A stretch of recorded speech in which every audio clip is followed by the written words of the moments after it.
Happy Thursday. So today I'm going to talk about history of healthcare, part two. This is the second installment, and today I'm going to talk about health insurance. So, did you know that the first insurance company was founded almost a century ago in Texas and was called the Blue Cross Association? Mm-hmm. So they actually had good intentions and was first founded because of the earliest health insurance policy were actually designed primarily to compensate incomes lost while workers were sick. So as you know, like back in the day, the long absences were a big concern because they had a lot of businesses that were big in manual labor. So these companies would hire doctors to tend to their workers in the 1890s, and like lumber companies, they paid like 50 cents per month to care for employees. And this was the very first stage of health insurance, which is where labor companies just paid doctors 50 cents a month and they would just take care of all of the workers. And so um, during this time, medical treatments were basic, cheap, and not really effective. So disease was really time consuming, and considering that they did not have antibiotics, non-steroidal medication, and they only really did minimally invasive surgery, sickness and injury took a lot longer to heal. So as medical treatments improved, so did health insurance. So the blueprint of health insurance that we know today started off as a way for hospitals to stay out of debt. And so they did this by making a deal with union workers. So they told union workers, like, hey, if you pay the hospital $6 a year or 50 cents a month, teachers who subscribe to the health insurance or union workers who subscribe to this health insurance, they were entitled to a 21-day stay in the hospital, all expenses paid. And the only exception was there was a deductible. So the insurance took effect a week after payment and was fully covered the cost of hospitalizations, which usually would run about $5 a day or $125 in today's money. So in only 10 years, this model spread throughout the entire US and racked up 3 million subscribers. And the main goal back then wasn't to make a profit, but to protect patients' financial savings and to keep hospitals and charitable groups, because back then hospitals were mainly funded by charitable organizations. So it was to help keep the hospitals out of debt and to help keep these families from not being able to take care of themselves if a fatal accident or injury happened. So when medical things improved, ventilators were made back in the 1930s. This increased hospitals' capacities to hold patients. So this meant longer stay in the hospital and more intensive care and more surgery suites. So this meant that more lives could be saved and more beds were being filled in the hospitals. So $5 a day wasn't going to cut it anymore. And so they needed insurance to increase as well. So this is where private industry insurance companies stepped in. But employer-based health insurance, which is the health insurance that comes from your job, that didn't exist until midway through World War II, which is when the National Labor Board froze a lot of companies' salaries. They froze a lot of salaries, and so this led to severe labor shortages. So these labor companies and businesses, they soon realized that they could attract more employees and workers by offering health insurance in lieu of money payments. So to encourage the trend, the federal government was like, yes, and they said that the money paid for employees' health benefits would not be taxed. So short term, this was good, but long term, it caused a few setbacks. So the policies offered were termed as major medical, meaning that they paid for only major extensive care but didn't cover like routine things like doctor visits. So at this time, the original purpose of healthcare was to mitigate financial disasters, which brought about serious illness, such as losing your home, or your job, but it was never intended to make healthcare cheap or to serve as a tool for cost control.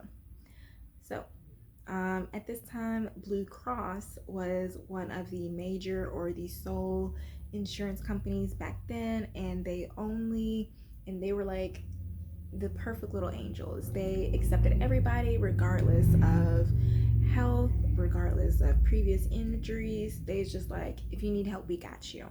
And they had Boy Scouts passing out Blue Shield pamphlets. Everybody wanted Blue Cross. They wanted Blue Cross plans. That's what they call them, Blue Cross plans. So Blue Cross only did major. They only did major medical, and so they partnered with Blue Shield, and Blue Shield covered the routine doctor visits. And so America soon thought of Blue Cross Blue Shield as the most trusted brand when it came to health insurance. And so because of this wonderful Blue Cross Blue Shield plan, the demand for health insurance rose. And so tens of millions of people were expecting their employees to offer health insurance. Like, okay, I'm gonna get this job, you're gonna give me health insurance. And so this sparked for-profit insurance agencies like Aetna and Cigna. And so they came on the scene, and they only accepted younger, healthier patients so they could make this profit. And so they produced different types of policies at different price points.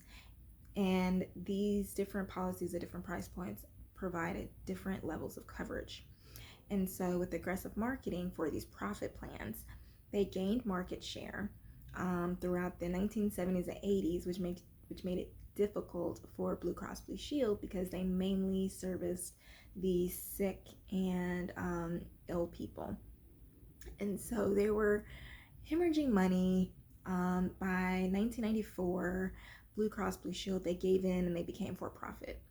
By this time, when they decided to go for profit, their primary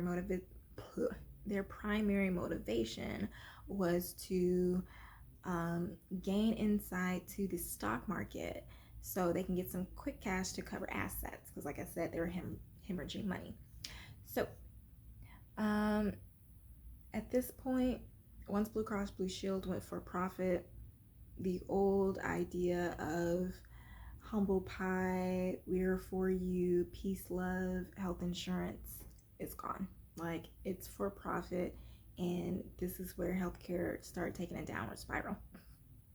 So around this time, a couple of the Blue Cross Blue Shield places across the country, they changed their name to WellPoint, and they even tried to raise premiums by 39% in California.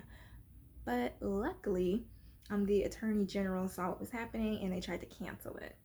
And so I want to say in 2014, they tried to change their name back to Anthem Blue Cross to spark some type of nostalgia. And then the following year, in 2015, they tried to hike up prices on some of the premiums in the Affordable Care Act policies. They tried to raise them up by 25%. So, as you know, members were pissed about this. And so they caught on to their little games. They created petitions, and they urged insurance companies to stop spending corporate funds on political campaigns and to use the money to lower rates on Anthem policyholders and California taxpayers. So the framers of the Affordable Care Act tried to curb insurance profits and their executive salaries by requiring them to spend 80 to 85% of every premium dollar on patient care. Now you think, oh, okay, that's nice, because before they were using around 75% or 65%. But compared to Medicare, who requires 98% of their premium dollars to be spent on healthcare and only 2% on administration, they were being a little bit giving to these for-profit insurance companies, because they still have 15% of money that they could use for administration, and compared to 2% that Medicare uses. So, do you remember last week when I was talking about that chemistry teacher who had his insurance company spend nearly 100K or more on his infusions? Well, they did this because they didn't have a problem spending these extra coins, simply because the school that he was working with was a big client. And so they would rather keep that client than to say, no, we're not going to pay. And they also shrugged it away because they could compensate for the money lost in a few ways. So, one, they could increase premiums, co-payments, or deductibles. And their other reasoning was that since they have to use 80 to 85% of the premium dollars on healthcare, it's like instead of having just a little bit of money, we can have a bigger piece of the pie if the pie is bigger. So if the cost is like 100K, then their 15% is going to be bigger than what it was when it's compared to that $19,000 payment.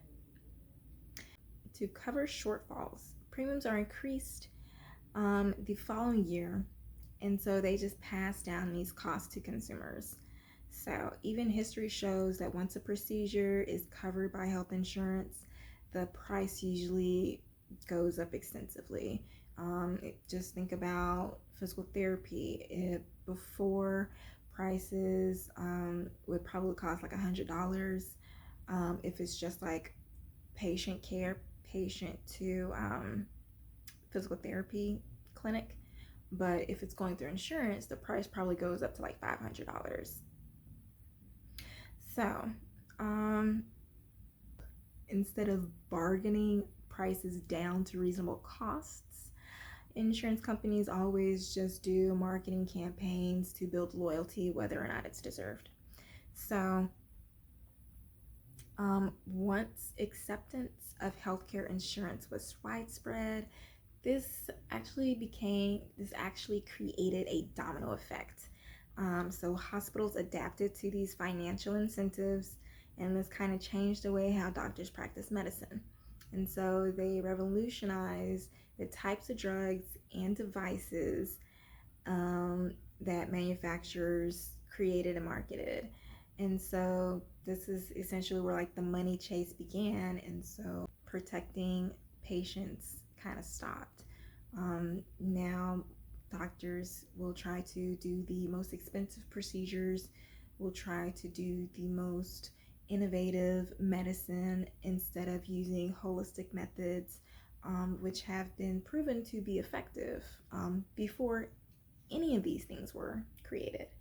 So yeah, I just hope this helps. Hope this was informative. And stay healthy.